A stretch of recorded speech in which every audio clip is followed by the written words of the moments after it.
the banana doesn't know that it's going to go from green to yellow. Okay, and so you discover your potential only by acting without full knowledge of it. You don't have knowledge of your potential. Um, you're kind of just guessing, and so this is more of a symbol than a reality. And then I went and read some Alan Watts, and he used a couple of examples of Freud speaking of the psychic energy known as libido, Mm. which means blind lust. And then you've got Ernest Hinkle, who spoke about the universe as being a manifestation of blind energy. And then Nietzsche speaking of the energy within us as this will to power. And so my fundamental point is, you have an aim, but it's blind, and you don't have the exact knowledge of what it's going to look like. So you're literally just guessing. And so is potential just an idea rather than in my head rather than an external reality? Are you the flame that has an idea about this ideal self? Yeah, you are the flame that has an idea about this ideal self, but the exact form, that's uncertain. And so the internet might violate me because I said Africa wasn't real. But look, I have an idea of Africa in my head, and likely if I go to Africa, it's not going to be the same image that I have in my head. It's Which not is going true. to fulfill its Yeah. potential. And so we think about this on the continuity of life. Alan Watts says the continuity of life is the same illusion as whirling a cigarette in my hand and seeing the illusion of the flame. But what really exists is this point of energy, the actual flame of here and now, right here and now. And so if we're kind of going along with this and saying that this is true, why is the world designed like this? Well, a good story doesn't reveal too much to the reader at once. And what happens is the more you go through life, the more you have this kind of future orientated behavior, this idea of potential that's going on to the next thing, and you're going to do things that contribute towards your future. And Alan Watts uses the example of a child's mind is like a ball in a mountain stream. And what he means by that is, like, if you imagine there's a ball just bouncing around a mountain. It's just thought after thought after thought with no drama. It's very scattered. But then it becomes maybe like less blind, and therefore, well, what does this mean for cause and effect? Because, I mean, my answer to the question, well, the first question of how do I know me today is going to come towards me in 10 years? Well, I don't know, 2 years ago, I wouldn't have thought I'd be the person I was today. And so then the question is, well, does this mean that I have no control? Or how much control do I actually have? Or if I want to be this guy, what if that's not possible? Or is it healthy to pretend and have this kind of illusion and have this kind of absurdism philosophy of, there's no meaning and you're just going to flow through life? And so I'll pause there, and I'll let you have any thoughts, share any thoughts. Yeah, I've made a couple notes. One is sort of a smaller point that is why I agree with you about this potential idea, and it links to something we said before, and then I'll go into a little bit about this like life force idea. But like, potential is so interesting, and we said this before, because everyone lives as if it exists, but it doesn't in the sort of typical terms that we describe existence as. And that's why I've written here, potential equals faith. It's the same thing, really. It's like people who say, I'm not, I don't believe in things that don't exist in the context of, I don't know, God or religion or spirituality or whatever. It doesn't exist. It's not real. But I'm like, okay, but then why are you trying to get good at stuff? Well, because you have a belief in your potential for a better life. That's not real. That doesn't exist. But you're living as if it exists. You have faith that this could happen if you put these behaviors in place on a regular basis, and you acquire skills and knowledge, and you master something. So that's the same thing. You have faith in your potential.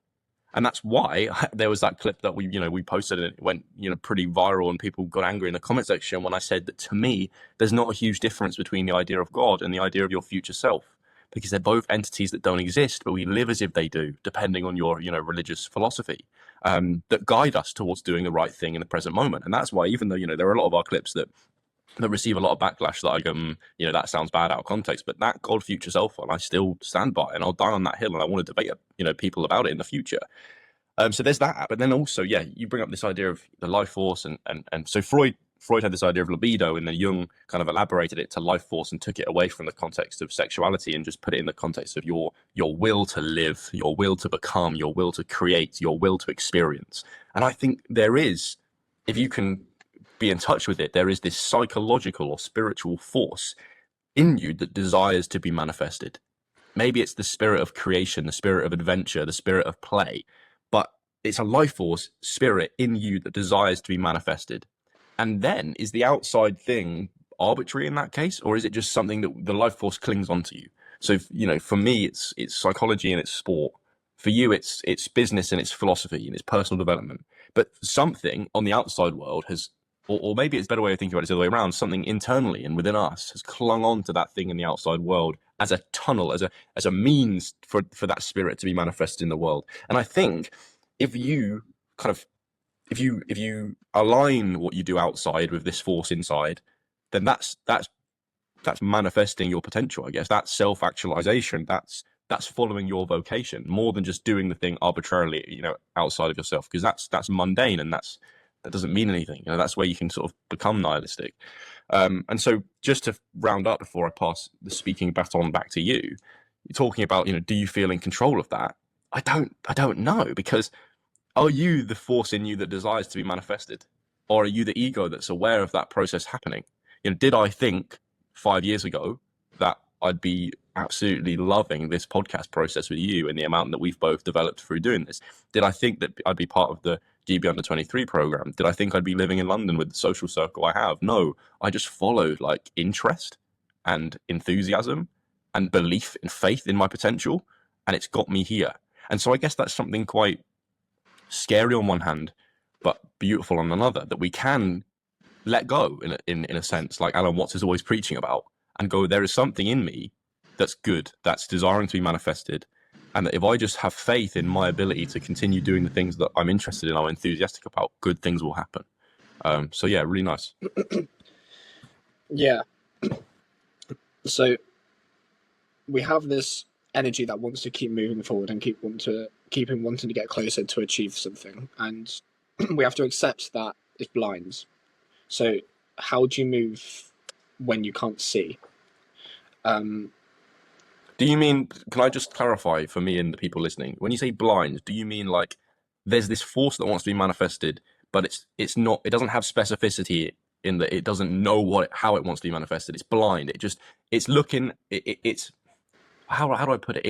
It's searching for something to cling on to. It doesn't have it yet. Right. When it's in you, it's just like unactualized potential. Is that what you mean by blind? Yeah, that's yeah. how It's basically basically like we don't have knowledge of the potential, but we paint an illusion that we do. Okay. And so the control point, I don't think we have too much control. I think the best thing to think about it is not a push, it's a pull. You're pulled towards your potential. You don't necessarily push. You can't really closely control and push yourself to get there. And so I looked at this of, well, how do bats move? And according to Google, they have this very high frequency sound pulses, and they listen to echoes, and it bounces off objects, and that's what allows them to see with sound and sort of navigate, find prey, and avoid obstacles. And I guess this metaphor of the echo, or of little like sound pulses, I think it's very strong. It's very, you can interpret that of like little inclinations that you have that you're getting closer. That's how I interpret it. And so I remember a couple of weeks ago, you discussed the idea of, to get good at something, or in this context, to reach a potential of where you get very successful, you're first unconsciously incompetent, you're then consciously competent, then you're you're unconsciously incompetent, then you're consciously incompetent, then you're consciously competent, then you're unconsciously competent. It's quite hard to There you go. say. Yeah. It's a But tongue twister. if you notice when you say that, both the start and the end are both unconscious.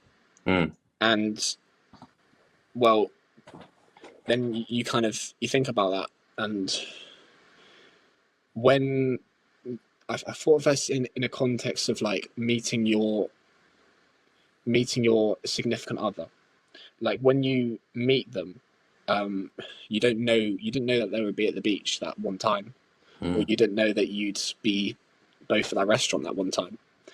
But then you try and improve on this relationship, and you become consciously that you're being a good boyfriend. But then eventually, at the end of that, you're unconscious that you're a good boyfriend. And so it was this divine timing of the universe. And so I don't know the price of the stock market tomorrow. Warren Buffett doesn't know the price of the stock market tomorrow. But the difference between me and Warren is his inputs, or if we take the bat analogy, his echoes are more than mine. And so maybe it is healthy to have an illusion. This is sort of another side of the argument of a potential. Because, I mean, Nietzsche said like the strength of a mind can be measured in the amount of truth that it could endure, and by the extent to which is required dampened, falsified, sweetened. Like most people, I feel like cannot face this harsh reality of life as it is. Of I'm this guy born in a shit neighborhood, and I've got no value in the world, and I've got not much money to my name. That's the harsh reality. But if we create an illusion, then truth is no longer a burden, and we're more likely to get up to we're more likely to have a better life by creating an illusion of potential that we might not go to in the exact way, but we might get closer to, rather than just accepting this life as the objective thing it is. And so the only thing that I can control then is this general direction, because if I'm training to be a nurse, then then I don't have as much potential to then become a magician, or vice versa. And so that's the thing that we can control a little bit, is the general direction. And so how do we do that? And it reminds me of the conversation I had with the spiritual girl a couple of months ago, of when I met her. She said, I'd rather be, even if I'm on my own, exploring around London, I'd rather be outside by myself, because I know something could happen. Whereas if I'm inside in my house, I know something's not going to happen. And you can take that metaphor and go, that can be a way to, I guess, live up to your potential of, am I doing the things that would allow me to pull things in? And so today is really like this we're just this drop in the ocean, but yeah, it's the whole ocean in a drop, because I could murder someone and then the rest of my potential would look very different, or I could lastly I could take the spiritual approach, which this kind of goes against the argument a little bit, but there's this nice little bit Alan Watts says, the Buddhists believe that doers exist, but no deeds are found. Suffering exists, but no one suffers. Nirvana is, but no one attains it. And so we live as if the self isn't gripping onto a potential, and you just live with no expectation. Yeah, that's the end of my thoughts. I really love this bat echolocation analogy, and I want to just expand it and pick it apart a little bit, right? You have the life force within you that wants to be manifested, that like spirit of creativity, and the thing that has a will to become and it's where your potential is in this discussion, where your your potential for being is contained. I know that sounds so like, just woo woo, but let's just roll with it, okay? You've got that thing, it's inside you, right? And then you have your ego. You have Joel Clifton and Jacob Matthew. You have the people we have to be, the characters we have to play in the world. And they're two different entities, right? But that thing is like within the ego, the self that you must be in the world. And just how a bat makes sound and then kind of waits for, in a very split second moment, the echo of the sound waves to come back off objects so it can navigate through the air and locate where predators or prey are. We, as egos, as characters, go and act out in the world. We do stuff, we have experiences, we meet people. And then that kind of reverberates back, and our soul or our life force within picks up the feedback of how aligned that felt doing that thing. And if it feels aligned, then it helps us the level of alignment, I guess, helps us navigate our life, just like how a bat flies through the air in the dark without being able to see. It's like the real me, the spirit inside, the true self or whatever, is blind to the external world. But the ego can see the external world. The ego can exist in the external world. So the ego's job is to go out in the world and do stuff, and then provide the feedback for what's inside, and what's inside decides how aligned it is with your like higher self or whatever. Does that analogy make sense? It's like your spirit is your most purest divine part of yourself, in our opinion, based on our belief system. But it can't act out in the world. You have to do that through your ego, and that's why your ego is a functional part of your psyche. But you act, you see things, you feel things, you behave, and that provides feedback for like how aligned was that with what I'm supposed to be doing. And the more you do stuff that feels aligned with what's within you, the more you'll like a bat flying through the air and soaring past objects, you'll fly in the right path for your life. Mm. Do you think that that's sort of around the right answer of how do you achieve your potential? You first need to get into the right cave to be able to be exposed to the bat's echoes, and then you carry on with this general direction by, I guess, being out in the world and pulling towards opportunities rather than being locked into your house in isolation. And so you kind of allow yourself to be exposed to it. And you need to act. You need to it's almost like, if you want to be feeling the signals from the universe or from whatever, from within you or your intuition or whatever, you've got to put the antenna out the window. You know what I mean? A radio antenna is going to do nothing if it's stuck inside. It's the same thing. I mean, and I think this is something really interesting for people to take away, is you don't choose what you're interested in. You don't. You might think you do, but you went out and acted, or you experienced something, or you were exposed to something, and you were gripped. Now, you didn't choose to be gripped by it. You didn't choose to be interested in it, but you were. And I think that's like you're acting. You're like the bat making the sound. You go out in the world. You show intention. And then what comes back to you is the level that it grips you or interests you or aligns with whatever's inside you. And so you follow that when you experience it. You follow your interests. And if you don't go out and act, you don't give yourself the opportunity to be interested